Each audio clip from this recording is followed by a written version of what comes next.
So I think about that like as an investor, the two things that happen in the early stage is like you get false signals a lot of time.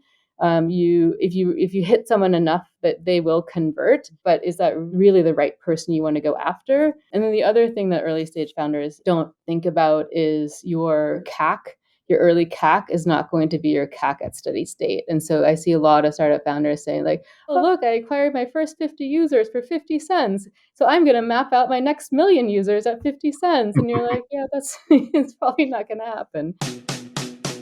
Welcome to the Incremental Marketer, a content series where we meet with top marketing executives and leaders across industries to help you drive growth in your business.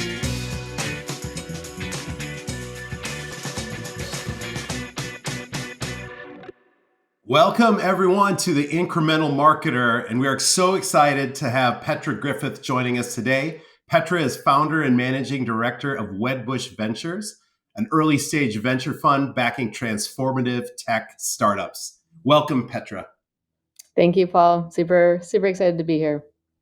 Petra, you have a great background in product strategy. We know each other from Yahoo days and have worked together in many different capacities since. But you have also worked at Netflix, 24 Hour Fitness, and many others. Can you tell us a bit more about your background? Yeah, for sure. So I'm an investor and a product manager turned investor. Started my career up in the Bay Area, kind of fell into startups, loved startups, was in 3 different startups and kind of ended up in a product role before product management really was a thing. Also did a lot of marketing, performance marketing early on for some of these startups. Ironically, was one of the first customers of GoTo.com. And so when I moved out to LA and had the opportunity to join Overture, which had then at that point been acquired by Yahoo Search Marketing, I jumped at that opportunity and really also had led me to meet you, which was another great happenstance, I guess. That was a great team and a great time to be in what we called internet advertising and publishing at the time, but it was a precursor to so much of what this industry now is. Yeah, and that's really what led me to be an investor. Is I found that for better or for worse, I've found myself in these moments in time where technology has disrupted the old way of doing things, and I found myself kind of at the forefront, so to speak, of how do you navigate in this new environment? How do you build in this new environment? What are the opportunities? What are the obstacles? So I worked on the first printing software in the digital age. We had angel investors that are very well known and had a very well known venture fund back our Series A, and like that was kind of just part of like what my experience was like, and what led me also to set up a startup banking division here in LA after I left Yahoo. Is very bullish about it. I'm based here in LA, been here for 20 years, and very bullish about building out the ecosystem here. So I had those ecosystem learnings from early in my career, but also again like that as industries change, and so it was printing and then digital media, and then at Yahoo digital advertising. You're seeing marketers shift budgets from offline to online, and what does that mean, and how do you measure it, and how do you compare it to your original spend? And then got to work on mobile advertising, which was yet another medium. Then got to be in banking when banking was being transformed with digital technology, and then went to Netflix right as Netflix was programming original content. And so again, it was this intersection of tech and media. And so that's what led me to become an investor, like having just seen like in different industries, this combination of like technology disrupting an industry and how it then changes business models and brings in all completely new industry players. That's where I like to focus as an investor, is like focusing on like what are the latest trends. And I'd love to get into AI because that's to me a very exciting technology change that has implications on so many industries, but particularly on marketing, in my opinion. You have sector focus at Wedbush Ventures, which draws upon your experience from MarTech and advertising, fintech. Talk about what is Wedbush Ventures. What's your thesis and how do you approach the market? Yeah, for sure. We had the opportunity to start Wedbush Ventures 5 years ago. We invest in pre-seed and seed stage companies. It's really like, even though I've worked for Yahoo and Netflix, it's always kind of been like in the green field of like, where is the industry going and how do you build in this new market opportunity? And that's why I love that 0 to 1 building, that pre-seed and seed stage. And we look at it really much from a problem perspective, like what are the structural changes that are going on and what are the solutions building towards those structural changes. Again, in those markets that are going through just large demand shifts because consumer behavior is changing, usually because of a technology change. Sometimes it can also be regulatory change or cultural change, like flexibility in working is driven from technology, but is a cultural kind of expression of that technology change. But yeah, really focus on areas I know and I can really also help with. And so, Yeah. given my experience in a bank and working with the early marketplace lenders and having just kind of understood how to do underwriting, we do a lot of fintech investing. Um, we look at commerce, martech, the kind of customer acquisition to everything from like supply chain, user experience, customer acquisition. I call it like, platform. Future of work is, I guess, like future of software development. What are new platforms that are needed in these new economies? And then healthcare is an area we're starting to invest more in as well. I think there's some interesting opportunities both with data and AI to deliver healthcare in a more efficient way.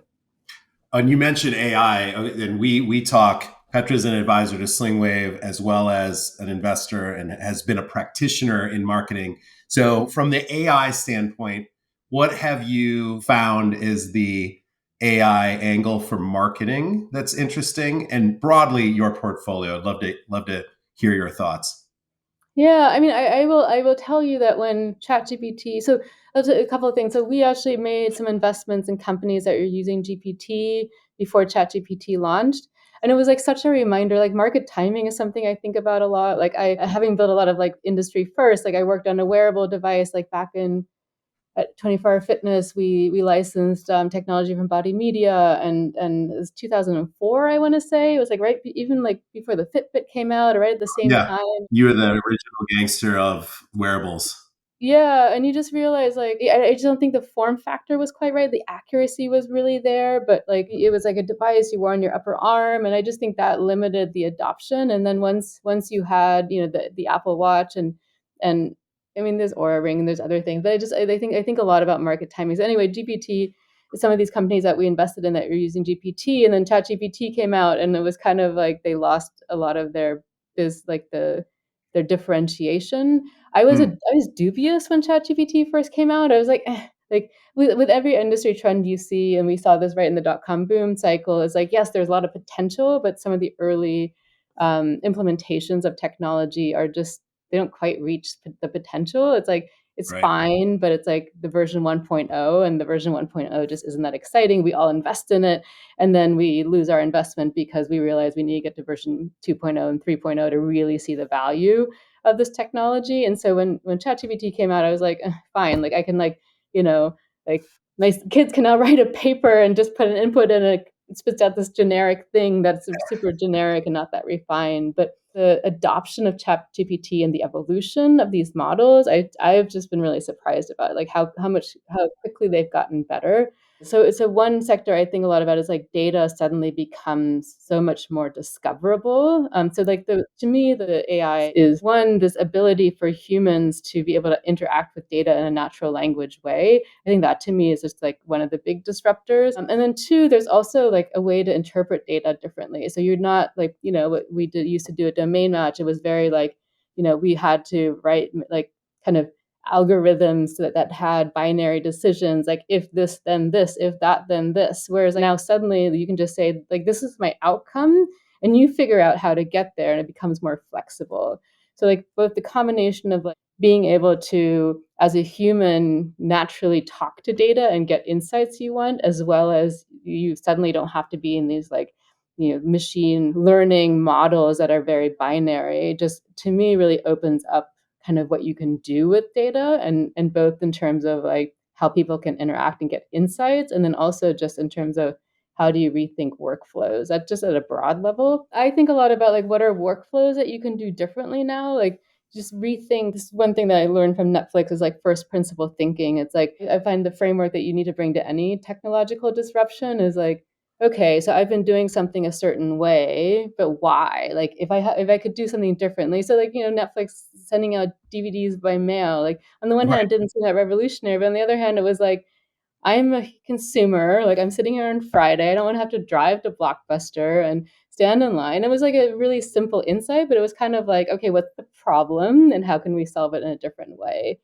And I feel like we have this opportunity now with AI. I think through everything from like programming, marketing ads to writing content to data insights dashboard. Like, why do I have to have static dashboards? Why can't I Mm. just, like, if I don't have a module on my dashboard, how can I ask a question and pull that data out in another way? But I think we're kind of still in that version 1.0 in that Yeah. regard. And so I'm really curious to see version 2.0 and 3.0. But I think the big thing I think about from a marketing perspective is consumer behavior change. And I don't know about you, but like I go to Perplexity or ChatGPT if I'm looking for something now, and I go to Google still, but in a different way. And so I think about one, like marketing is going to change, and then also you have these black boxes today. So as a marketer, like if you want to be at the point of where people are making product research or doing their product research and making product decisions, well, how do you understand what your potential users are thinking about? And then also, how do you make sure you're top of mind there? So it's like search all over again.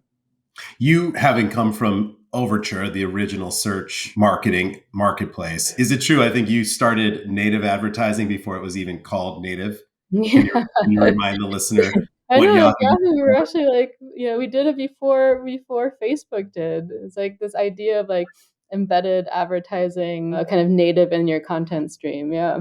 Yeah, so Petra started native advertising. Was also very early on marketplace dynamics at Overture, which became Yahoo Search Marketing. And so, having been in the market now as an investor, can you talk about what are things you look for in marketing in companies that you fund? Sort of what are the dynamics that marketing plays in your assessment of whether something's a positive, promising investment? Yeah, it's a great question, and again, we invest in early stage companies. We call it pre-seed and seed, and what that means that these are companies that generally are still finding product market fit, and that means like you have an idea, you've done some testing against the idea, or more specifically, you have a problem you want to solve. You've done some testing, you have some signals that the product you're building, the problem that you want to solve, and the solution you're offering, that there's some level of demand there, but you've not hit on something that is repeatable, and you're still trying to identify like who is my ideal customer and why. And so as investors, we generally see marketing very differently. Before, like at Series A, in my mind, you have kind of found, you know your repeatable strategy and also like a core segment that you want to target, whereas in that pre-Series A, you're kind of still iterating on your product and finding who's the right customer, and how do you target them. So you're kind of in this experimentation phase. So I never like to see too much advertising being used in that stage. I really look for organic growth, Hmm. because even though like I think organic is sometimes misunderstood, like, organic is actually quite expensive because it needs a lot of human resources, and I think a lot of startup founders forget about that. Like, how much time are you spending, and that is real opportunity cost. I want you to find that because like advertising, you can hit someone with an ad repeatedly, and at some point you're going to get a certain percentage of people to buy. Like, actually, my very first job out of college was at a Fortune and Money magazine, and I did renewal subscription, and I built the first LTV model for Fortune magazine back then. I remember like putting it on like a physical poster board. To But it's on there. educate the internal teams on how to think about acquisition. Yeah, I mean, to be fair, like, my manager was the one who was spearheading the project, but I worked with him on it and I put the billboard together. But I guess what one thing that I always take away from that is, on the renewal side for Fortune magazine, we had different customer segments, right? And for each customer segment, so be it like we had professionals, we had, it was like the business channel, and then the consumer channel, and then the consumer channel we had like, students was one, just as an example. So students were one of our categories, one of our segments, and we were actually mailing the most mail through the US Post Office back then because we would send so many of those annoying renewal notices. And for the student segment, for example, we found that the ROI was positive, even if we sent up to, I think, 15 renewal notices, and we even included free gifts at the end. But we just found that, like, for certain segments, like, you could still get conversion if you hit them enough. So I think about that, like, as an investor, the two things that happen in the early stage is, like, you get false signals a lot of time. If you hit someone enough that they will convert, but is that really the right person you want to go after? And then the other thing that early stage founders don't think about is your CAC. Your early CAC is not going to be your CAC at steady state. And so I see a lot of startup founders saying, like, oh, look, I acquired my first 50 users for 50 cents. So I'm going to map out my next million users at 50 cents. And you're like, yeah, that's it's probably not going to happen. So, Yeah. tip to founders pitching a VC: do you not sugarcoat it? What do you do? How do you see a presentation that actually properly factors in those dynamics, like you mentioned? I mean, I care about long-term CAC. Like, I care about what your CAC will be to your LTV at steady state. And so I think about that. But I am much more interested in, have you thought through who your target customer is? Have you iterated? Have you experimented with different target customers to demonstrate, like, this is what we found? These are the attributes of a target customer that we found really works. And then here are the channels that we've tested. And here's kind of the channel that we have found targets our target customer the best. Like, I think about, again, like, it's an experimentation stage. And so I would much rather see you demonstrate that you have done the research and the analysis and tried different things to figure out the best channel and the best target customer. I personally, other investors might be different, but I do not support large scale paid advertising in before growth. Like, testing it, sure, like, you can test messaging really nicely with digital advertising. You can test segmentation. You can do some channel testing, but I don't believe any of those numbers. And so I always like 2x the CAC number when I think about, like, what does long-term potential look like. At that point, the pre-product market fit company stage and post-product market fit. One, how do you know product market fit as an investor? And as an operator, put yourself in the shoes of the startups that you advise and invest in. How do you know product market fit? And then what do you do with paid media once you have product market fit? Yeah, the amorphous product market fit. I mean, it's funny. It's like, founders who found product market fit will tell you, when you found it. It's this, and you see the velocity curve. Like, you just kind of see, like, steady state growth and suddenly this hockey stick growth. And so, sometimes you don't see that inflection point until after you're there. The attributes that I always think about is, you need to be very clear about what problem are you solving. It's like the 4 Ps, but it's not the 4 Ps that you learn in business school. So what's the problem you're solving? Who are you solving it for? The persona? What's the promise?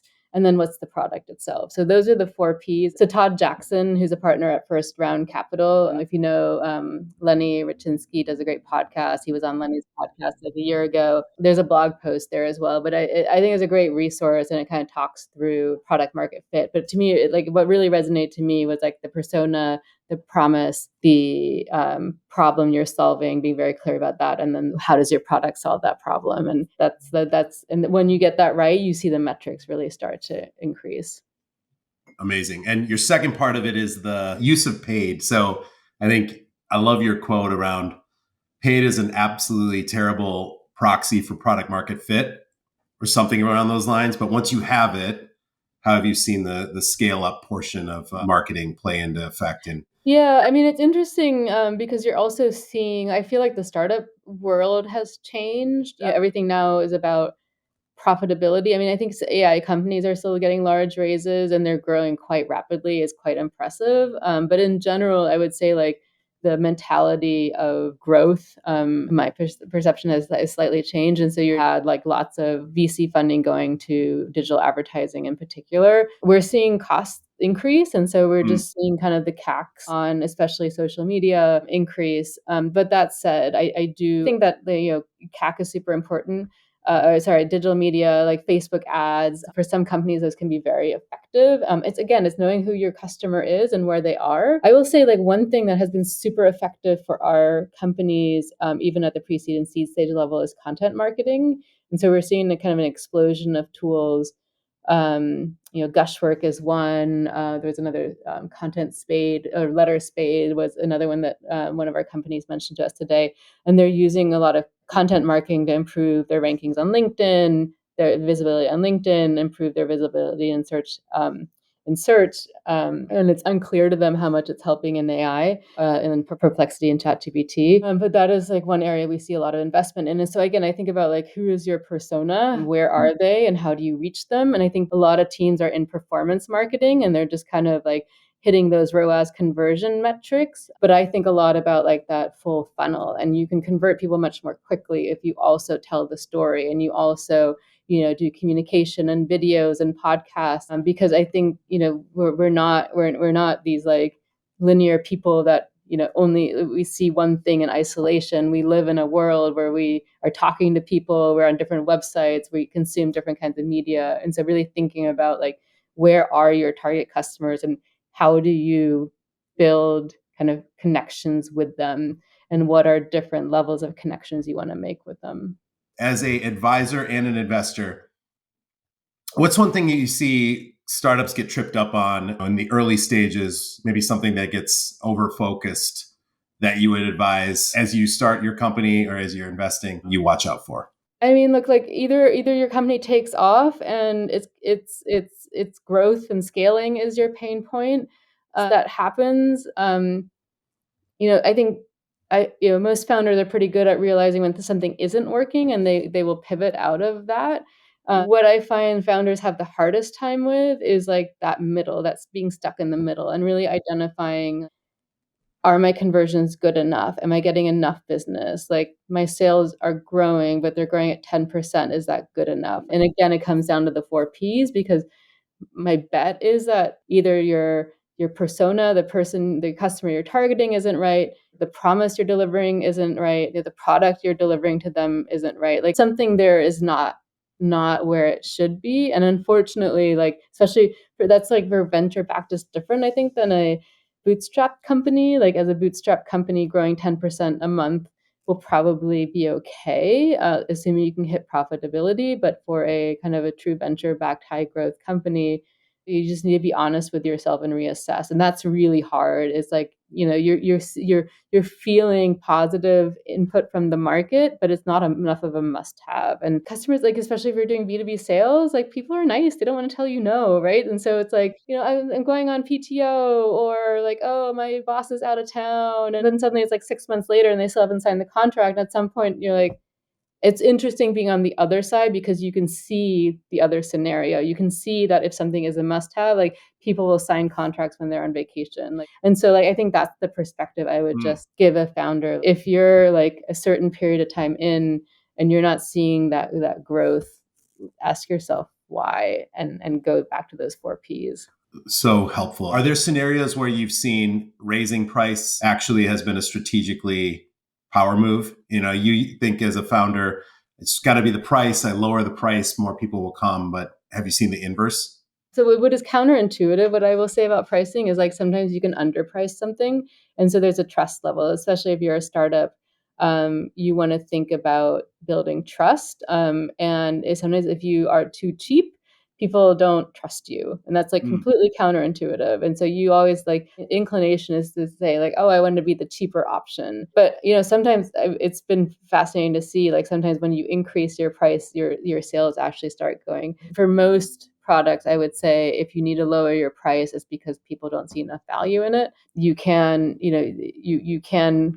strategically decide you want to go that way, and you just want to build your customer base off quickly. But early on, you will want to offer some things for free and get some early pilot customers. Like I'm not saying like charge a lot from the beginning, but at some point pretty early on, like once you validated that this is the problem that people are willing to pay for, don't be afraid to charge more. And if you need to charge less, then figure out why. It might be a different business model. Going down a level, to the weeds. You have a whole host of tools and have seen, you mentioned already some on the podcast. So can you give us maybe just some tips and things that you're seeing as productivity tools that have been helpful for your portfolio companies or you personally? Yeah. Yeah, no, and there's like new ones every day. It's exciting and overwhelming. On the content marketing side, Gushwork is a tool. So content marketing, scaling content marketing, both for visibility as well. And content marketing helps a lot with your visibility and AI tools as well. So Gushwork is one. And interestingly, like it's an example of a company where they've increased their prices. I find it quite expensive. I don't use it. I think it's something like $1,000 a month, if I remember correctly, is their starting package, which for many businesses kind of prices them out. But that's an example of a company. There's another one that another portfolio company mentioned, which is Letter Spade. What are some other ones? Another thing that companies will do is like do a webinar or podcast, and then they will use a video editing tool. There's several of them out there that then kind of allow you with AI to quickly kind of pull out snippets. So Pipeline is another one that help you with like your pipeline and your sales outreach and automate your sales outreach. Honestly, like use ChatGPT. Like I'm amazed at everything from like contract review to writing marketing copy. I mean, it is a like I need to input and then get an output. And if you need to look up another system, I need to tell you how to do that. But we've gotten a lot of value out of that. And we're seeing more and more of our tools have like agentic AI built into it, which makes our existing tools also a lot easier to use. And you've seen our early pilot work in AI for Slingwave. Tell us what you think the future of AI and marketing measurement looks like, and how do you see companies that you advise really leading in terms of their marketing measurement approaches? Mm. So like one is like as a marketer to have the ability to be able to like ask questions and get insights and that like the sling wave as well, just like that agentic layer. Um I think is still version 1.0, but I think it's actually quite delightful like to be able to like ask questions like what was the best performing ad last week? Why? What were the other ads? Like the why, the LLMs are getting so good at like pulling out reasoning. I find that really fascinating. And then again, like the ability to pull in different data sources more easily and get intelligence. And so, I see a world where you can also start to ask questions around what channel is performing the best or what have been the biggest changes. So everything from catching inefficiencies, like, things that are going on that we catch too late, as well as understanding trends. And just being able to just have intelligence and analytics be more actionable. And so where I see it going is having some sort of automated layer in there as well.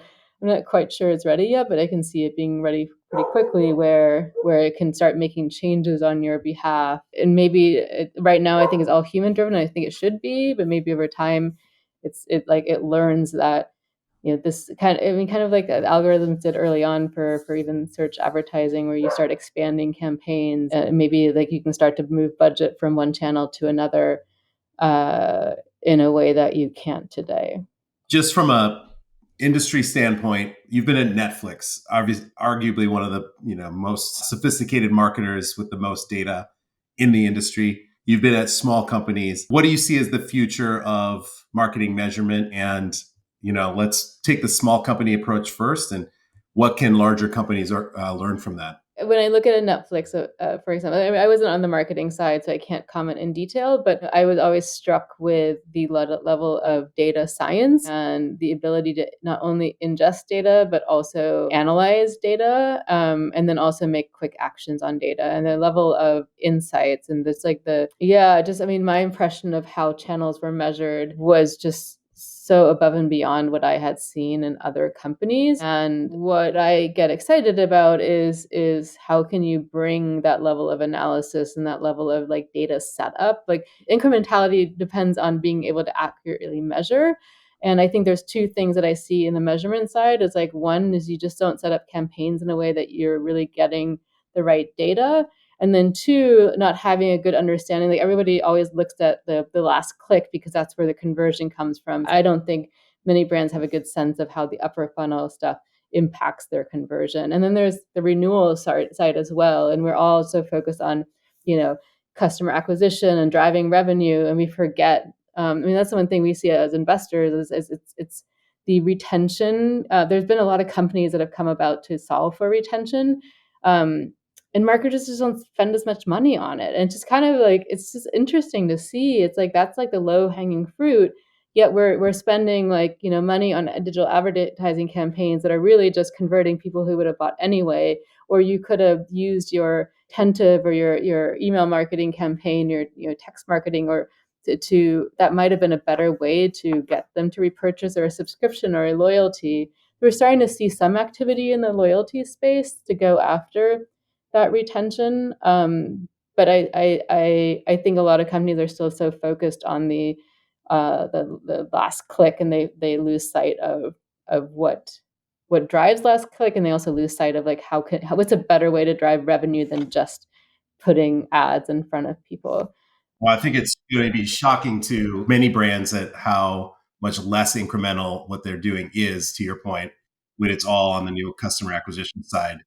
We'd need to get you back on the podcast to talk about the retention and the loyalty piece. It's absolutely a huge opportunity. And I know we're almost at time. So with final question for you, kind of digging deep into your soul, surfing or skiing?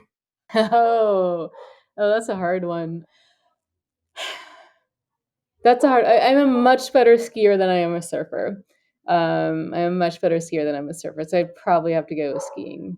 But We can see from your background, I at least know, you right? prioritize that. You hesitated. Sounds like it could go either way on a given day. Well, I'm a terrible surfer. I love the water. I was also a swimmer, and so I do love the water. But if I had to pick, I'd pick skiing.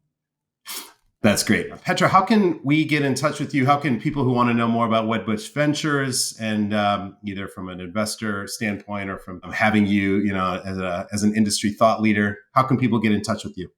Yeah, absolutely. Our website is wedbushventures.com. I'm on LinkedIn, Petra Griffith, probably the best way to reach out. And if you are building in the pre-seed and seed stage space, and you're thinking about the world and AI and how it reshapes digital media or advertising, definitely reach out. We also have a form on our website for companies to apply directly.